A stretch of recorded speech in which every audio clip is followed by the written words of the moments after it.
have you now.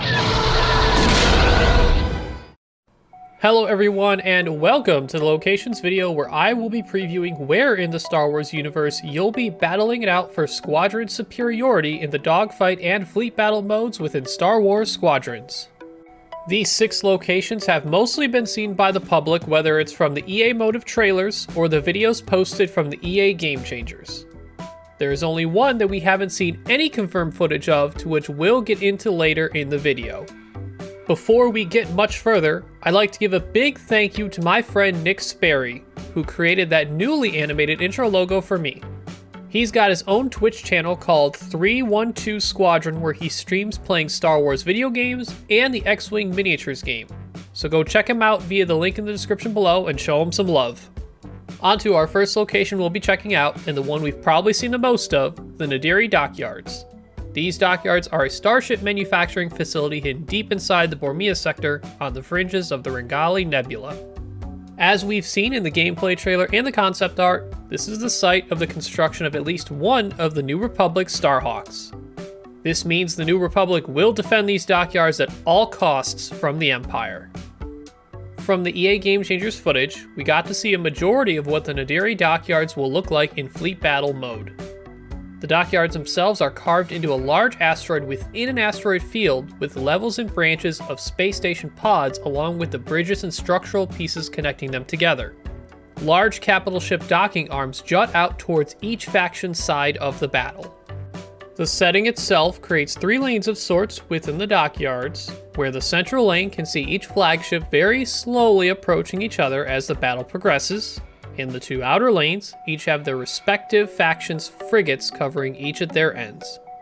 Between the 3 lanes and layers of space station pods, it creates cover for assaulting approaches, escape areas to get out of opposing starfighters' line of sight, and to some degree, isolates battles to not only each lane, but the multi-layered areas that are divided by those dockyard station pods, some lanes being more divided than others. Second on the list is Yavin Prime, not to be confused with Yavin 4, home to the Rebel base from A New Hope, which is a moon to the massive gas giant that is Yavin Prime. While only seen in A New Hope, Yavin continued to be a significant location for the New Republic within the Outer Rim territories. Yavin Prime was seen in the beautiful ending sequence in the reveal trailer and the site of the fleet battle tutorial the EA Game Changers got the opportunity to play in.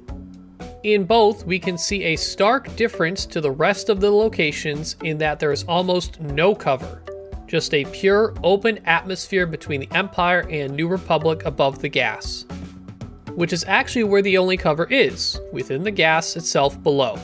While that can give a starfighter cover, it does also damage the ships that fly within it.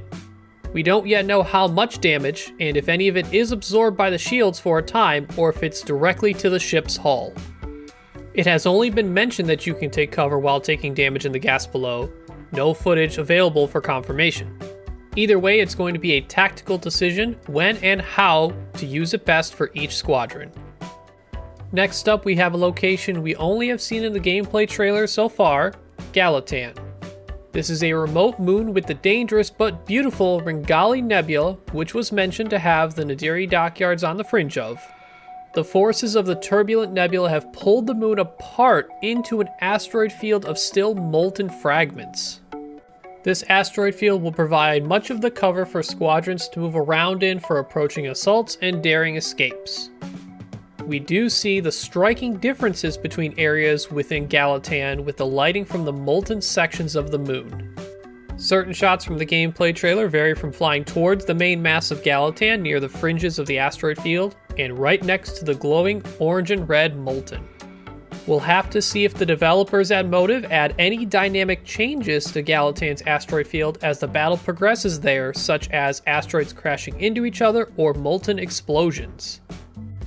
In the dogfight mode footage, we got to see Essels, an Imperial-controlled space station within the icy rings around the actual planet of Essels.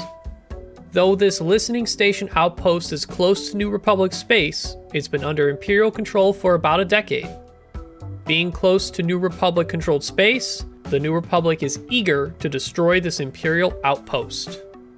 This battle space consists of the large centrally located outpost station within the icy asteroids that make up the whole ring around Essos.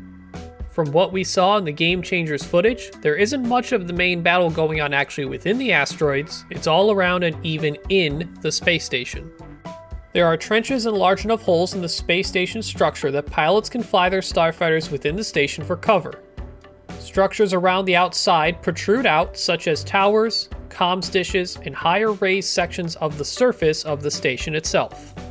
Similar to the shield checkpoint station above Scarif in Rogue One, around the outer edge there is also a concave cutout with beam support structures that can also provide cover for attacking or fleeing. Since we've seen how Essos looks during dogfights, I look forward to seeing if the battlefield used is any larger creeping into the icy rings, and if so, how much larger for fleet battles. Sasuba was a location that, although was available to play in the practice mode for the EA Game Changers, there's very little footage of actual in-game play of it, and no footage I have access to, unfortunately. Sasubo itself is the 7th planet of the Chandrila system in the Bormia sector. Chandrila being one of the core worlds and home world of the rebellion leader Mon Mothma. Surrounded by remnants of salvaged Imperial ships, which is a large contributing part of the Project Starhawk, Sasubo's debris field is a threat to any capital ship that risks flying inside it. So instead of the common asteroid field being what pilots will have to navigate around, this time it's mass amounts of capital ship debris. In the gameplay trailer shots, we definitely see plenty of debris surrounding the dogfighting amongst the starfighters. We know at least in the Nadiri dockyards that the capital ships in fleet battles do slowly approach each other as the match progresses, but with Sasubo, I wonder if it'll be the same or if they'll take different paths instead of head-on because of all the debris. Finally, we have the mysterious Zavian Abyss, to which we have seen no confirmed footage of across all trailers and Game Changer gameplay. The only visual we've been given is the concept art on the official Star Wars Squadrons website here. It is described as a hazardous area of space in the expansion region. It's filled with asteroids charged with electrical energy from the surrounding maelstrom and the shipwrecks of those who dare to venture inside. From the art and the description, this to me is the most interesting location for Squadrons. A lot of this interest may be from the sheer fact that it's currently a mystery, but the implications of flying near a maelstrom have some serious potential. Not only the cascading electrical currents that damage and/or ionize ships, but also the potential for some gravitational pulling in certain areas of the battlefield. Not trying to get expectations up too high for this, but it's hard to contain the excitement of what the Zavian Abyss could hold for us. That's all for our locations for now, which I know is a shorter video. As time goes on post-launch, I'll likely be revisiting these locations once we have the opportunity to play in them. Then I'll be able to break down and analyze them along with some strategy and tactics on each map, at least for fleet battles. From what we've seen so far, each location seems to bring its own type or amount of objects to fly within and around for each battle. In Yavin Prime's case, almost none. On top of their own striking color palette and art direction, we see a wide diverse of settings.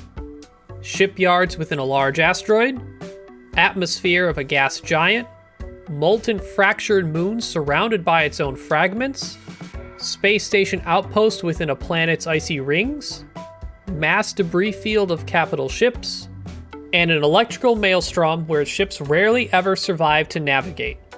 All of it sounds very enticing, and I look forward to flying within them all. Remember to keep up with when my videos go live, hit that subscribe and bell icon for notifications. Check me out on Twitter as well to keep up with my channel, updates from other community creators, and tweets from EA Star Wars themselves about Star Wars Squadrons news. I'll see you in the next Squad Up video.